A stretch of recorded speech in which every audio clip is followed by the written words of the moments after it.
here on WVOX 1460. Rochelle, we're just waiting to... I have Nicole. We have connection? Oh, great.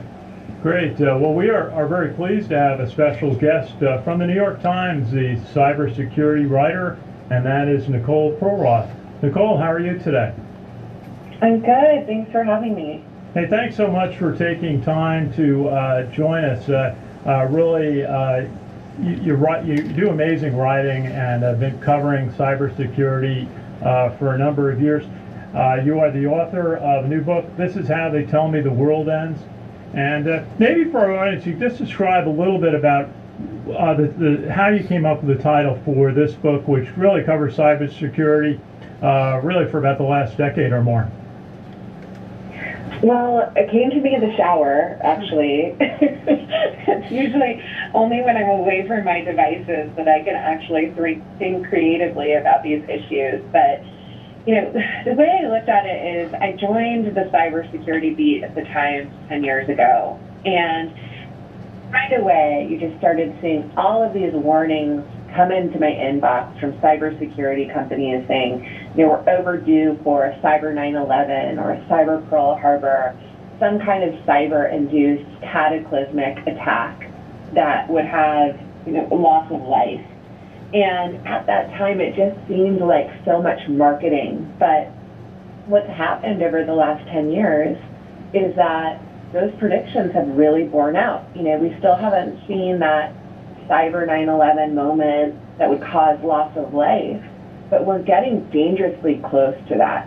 You know, you just saw these attacks on Colonial Pipeline over the last few weeks, on the hospital that services the Villages, the nation's largest retirement community, the attacks on beef plants, and these ransomware attacks, and this isn't even a nation-state attack, this is cyber criminals, have just been holding up American industries and people in our lives in these increasingly visceral ways. And we've been talking to military officials for quite a while about cyber. We've been fortunate to attend some of the NSA competitions they hold at West Point with the service academies and other schools. And the military feels like they've been fending off cyber attacks on a daily basis for a while, but is this something new that civilian companies are being attacked right now, and public resources, public agencies? It's not new. You know, we've seen these ransomware attacks come for hospitals, police departments, cities. Baltimore was held up in a pretty bad week-long ransomware attack a couple of years ago. We've seen coordinated ransomware attacks on 23 cities in Texas a couple of years ago by the same group that just pulled off the attack on our meat processing plants. I think what you're seeing now, though, is that because we've been automating these industries, because data has become so precious to us and to companies, you know, they say data is the new oil, you see that ransomware groups have really seen that this is America's Achilles heel, that they can come after a pipeline operator that no one had ever heard of a month ago and hold their systems hostage, and that they would be willing to pay out a nearly $5 million ransom demand in the span of less than 24 hours. So they've seen that, you know, the more critical these victims, these industries, these companies are to our lives, the more likely it is that these victims will pay out. And so that's why you're seeing these attacks play out in very destructive ways. You know, in the Colonial Pipeline attack, they actually just held up their back-end IT systems, their billing systems, their email, their databases. But because Colonial Pipeline couldn't charge customers downstream, they couldn't capture billing information off those gas outflows, they took the preemptive step of shutting down the pipeline, and that's why you saw panic buying at the pump and long lines of cars trying to get gas, and, you know, nonstop flights ground for jet fuel stops en route west because they didn't get enough jet fuel as they were taking off from the East Coast. So suddenly you're just sort of seeing this perfect storm of ransomware groups being more emboldened, but also victims, just being so much more vulnerable to these attacks and their most critical operations being affected by these attacks.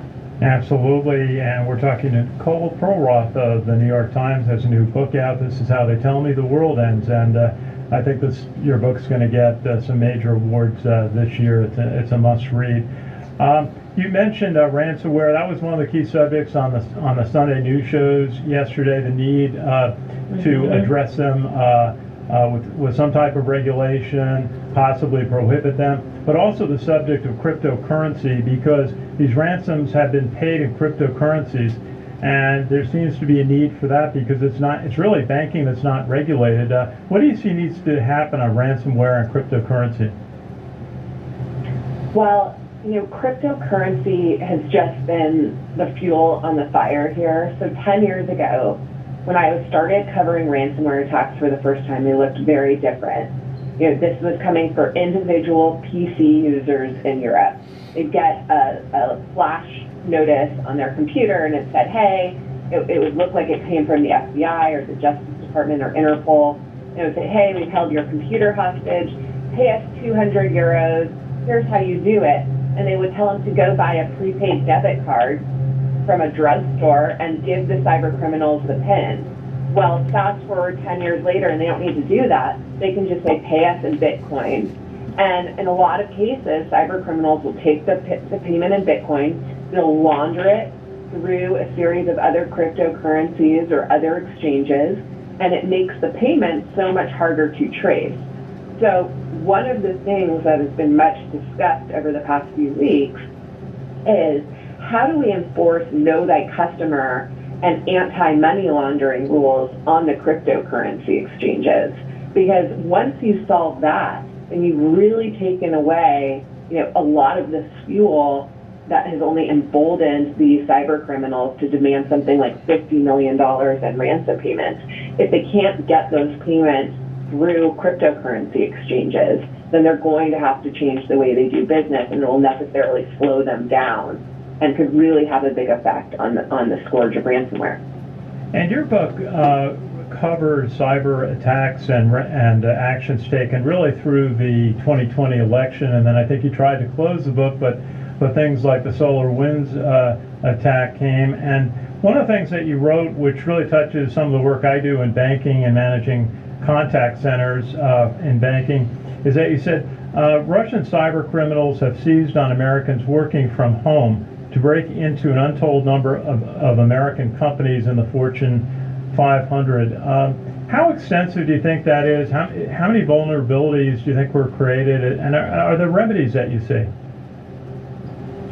So, we've just seen almost like a digital pandemic come out of the COVID pandemic, because speed has always been the natural enemy of security. If you're rushing to allow your employees to work from home and access all of these core systems, you're going to make mistakes.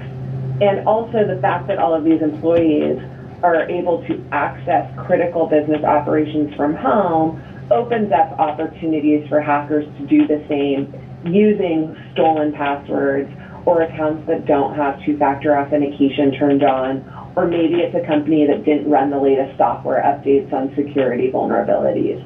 So it's really just opened up the possible attack surface. And I think the remedies, unfortunately, are things that, it's not quantum computing here. The Colonial Pipeline attack was enabled by an old account that no one even knew existed at Colonial Pipeline that didn't have two-factor authentication turned on. That's all it took for cyber criminals to basically hold up a company that services half the East Coast jet fuel and gas and diesel. We were 3 days away in that attack from chemical refineries being brought to their knees for the lack of diesel and mass transit held up. And it all came down to the lack of two-factor authentication and an old compromised password. And that is the story you see playing out every single time. It always comes down to the fact that companies and individuals are not doing the bare basics. And so we have to ask, what is it going to take? And I know that this is an issue that the Biden administration is scrambling to figure out right now. But what happened was about 8-9 years ago, there was a bill in Congress that would have mandated that companies meet a bare minimum of cybersecurity, that they had two-factor authentication turned on every account, that they kept their software up to date, that they weren't using 10-year-old Windows software, that kind of thing. But the U.S. Chamber of Commerce, which is the nation's largest business lobby, effectively pushed back and said, no, this is going to be too costly and too burdensome on private companies. Because ultimately, private companies operate, maintain, secure more than 80% of America's critical infrastructure. So after that bill was killed, we basically left it to each company and the marketplace to dictate what our cybersecurity is. And for the most part, companies have not seen security as a real profit maker. It's something that takes resources and money and time away from creating new software and new features and new products.